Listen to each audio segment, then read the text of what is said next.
city destroyed by fire, September 2nd, 1666. London, the heart of England, a teeming metropolis bursting with life, commerce, and combustible materials.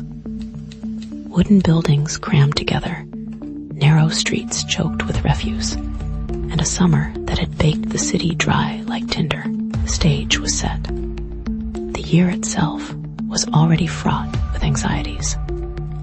Only a year before, the Great Plague had finally begun to loosen its grip, leaving deep scars on the city psyche.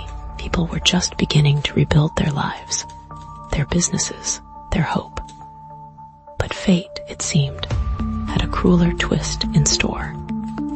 A small fire, insignificant at first glance, flickered to life in a humble bakery on Pudding Lane.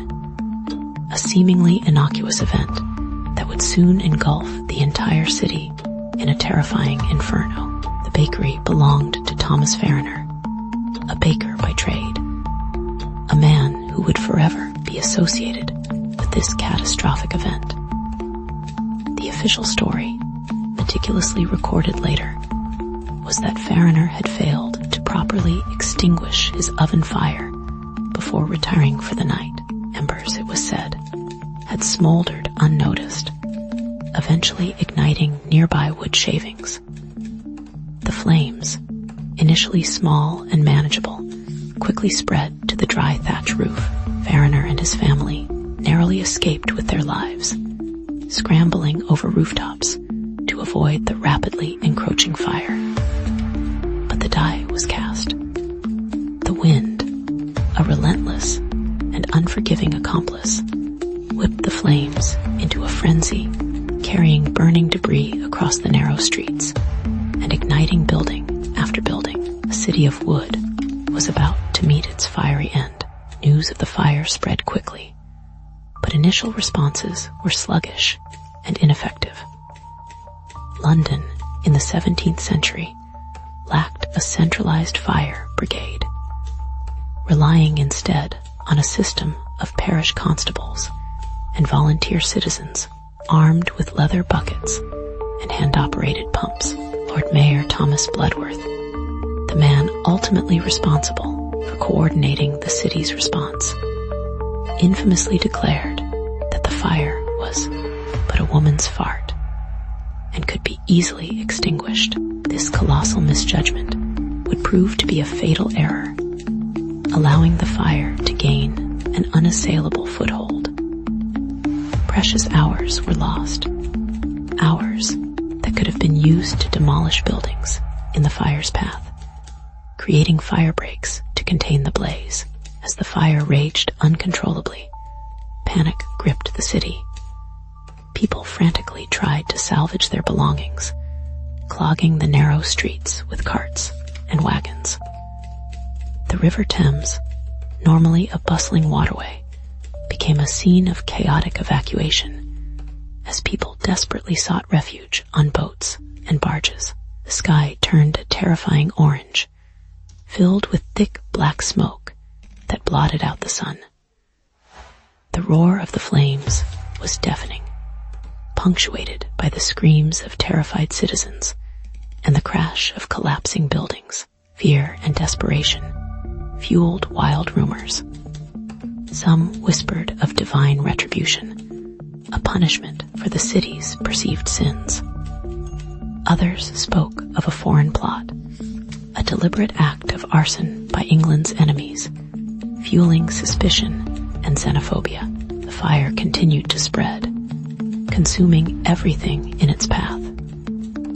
Iconic landmarks, including St. Paul's Cathedral, a magnificent Gothic structure that had stood for centuries, were engulfed in flames. The lead roof of the cathedral melted and cascaded down the walls, creating a river of molten metal. The destruction was absolute, a devastating loss of history and culture. Samuel Pepys, the famous diarist, chronicled the unfolding disaster in his diary, providing a vivid first-hand account of the chaos and devastation. His words capture the sheer terror and disbelief of the Londoners as they watched their city burn. "Lord, what horrid noise there was everywhere," he wrote, "and nobody going about to quench it, but only to remove their goods and leave all to burn."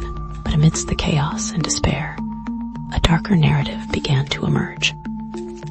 Accusations of arson flew, fueled by religious and political tensions.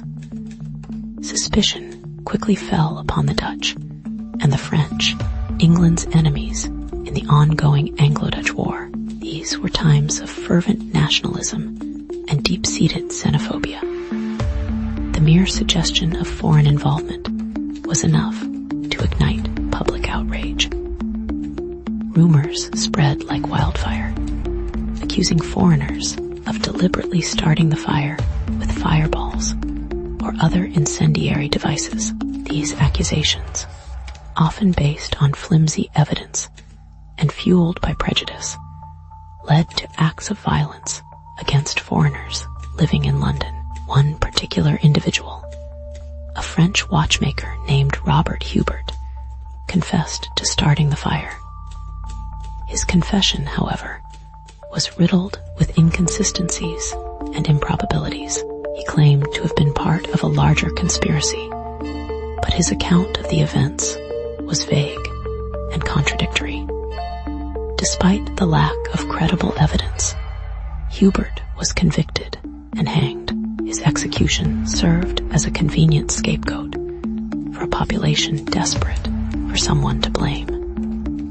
But even in the immediate aftermath, doubts lingered about his guilt. Many believed that Hubert was either mentally unstable or had been coerced into confessing to a crime he did not commit. The official investigation into the fire, conducted by a parliamentary committee, failed to uncover any evidence of a conspiracy. The committee concluded that the fire had been accidental, originating in Farriner's bakery and exacerbated by the dry weather and the city's poor infrastructure. However, this conclusion did little to quell the rumors and suspicions that continued to swirl around the event.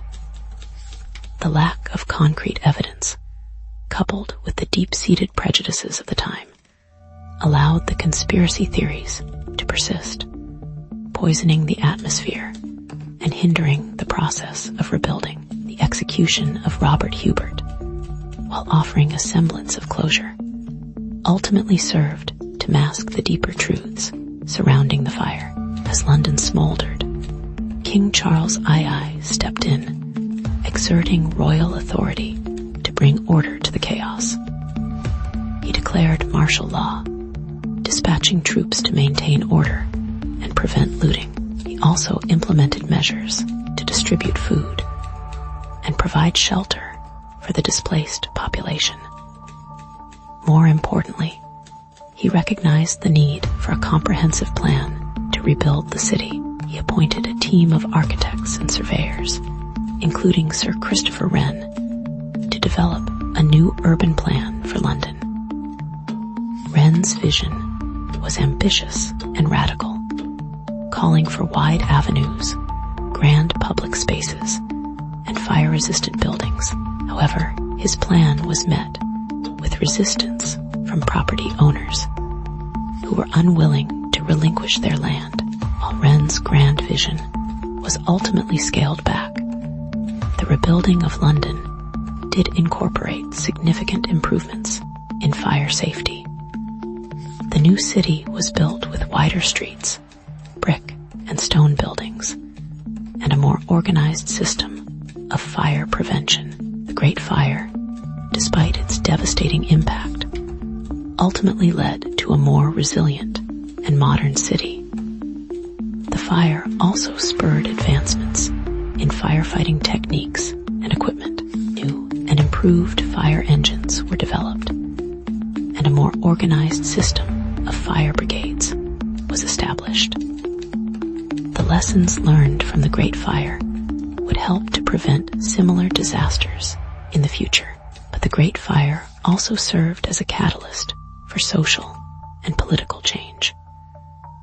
The fire exposed the stark inequalities within London society, highlighting the vulnerability of the poor and the indifference of the wealthy. The disaster fueled calls for social reform and greater accountability from the government. The rebuilding of London became an opportunity to create a more just and equitable society. However, these aspirations were often thwarted by the vested interests of the powerful and the entrenched inequalities of the time. The dream of a truly reformed London remained largely unfulfilled. The official narrative, focusing on Farriner's negligence and the accidental nature of the fire, served to protect certain interests and deflect blame from those in power. The Lord Mayor's initial complacency, the lack of a coordinated response, and the inadequate fire prevention measures were all conveniently overlooked. The scapegoating of Robert Hubert further obscured the truth and allowed those responsible for the disaster to escape scrutiny. The official story, therefore, became a carefully constructed narrative designed to maintain the status quo and protect the reputations of the elite. Centuries later, historians continue to debate the true causes of the Great Fire and the extent of any potential conspiracy. While the evidence of a deliberate plot remains circumstantial, the possibility cannot be entirely dismissed. The political and religious tensions of the time, the deep-seated xenophobia, and the convenient scapegoating all point to a more complex and nuanced narrative than the official version allows. The Great Fire of London, therefore, remains a subject of historical intrigue, a reminder of the fragility of civilization and the enduring power of conspiracy theories. The legacy of the Great Fire is etched into the very fabric of London. The rebuilt city, with its wider streets and brick buildings, stands as a testament to the resilience and adaptability of the human spirit.